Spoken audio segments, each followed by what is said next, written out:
What did they understand better than we did?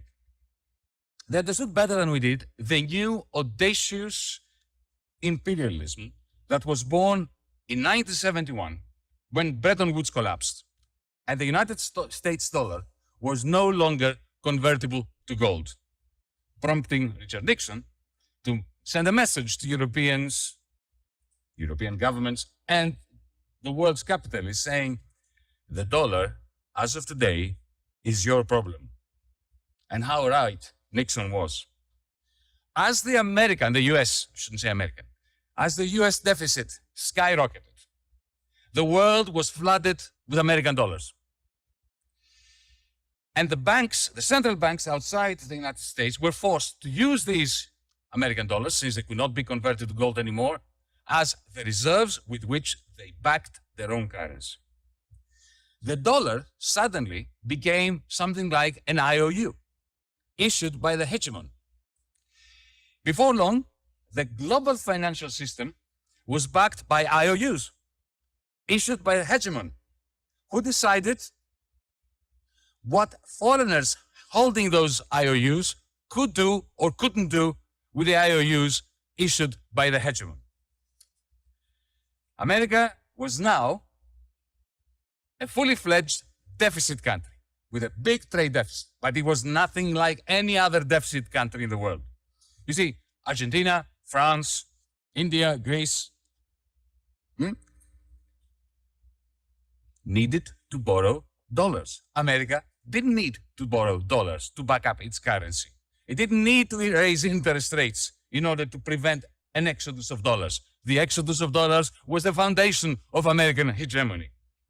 Capitalists in surplus countries, countries like Japan, Germany, and later, of course, China, saw the American trade deficit as a great savior. It was a huge vacuum cleaner, the American trade deficit, that was sucking into America the net exports of Germany, Japan, China.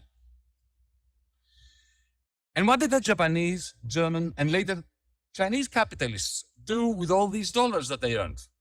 They sent them back to the United States. They couldn't do anything else with them. To buy property in the United States, American government bonds, and the few companies that the American government allowed them to buy, not Boeing, not Microsoft, none of the crucial ones. Meanwhile, the deficit countries in the global south, in Asia, in Latin America, they constantly agonized over a shortage of dollars, which they had to borrow from Wall Street to import medicines, energy, and the raw materials necessary to produce their own exports for earning the dollars with which to repay Wall Street. Inevitably, every now and then, as you all know, the global south deficit nations ran out of dollars and could not repay Wall Street. That is when the West sent in the bailiffs, the International Monetary Fund, that lent the dollars on condition that the debtor government handed over the country's land, water, ports, airports, electricity, telephone networks, even its schools and hospitals, to the local and to the international oligarchs, who grabbed this treasure, took rents, and what did they do with the rents? Sent them to American rentier capitalism to invest them. Washington, comrades, had found the magic formula that no other empire had discovered before, of how to make wealthy foreigners and wealthy governments and poor governments and the poor of the world finance the American government and the net imports of the American economy.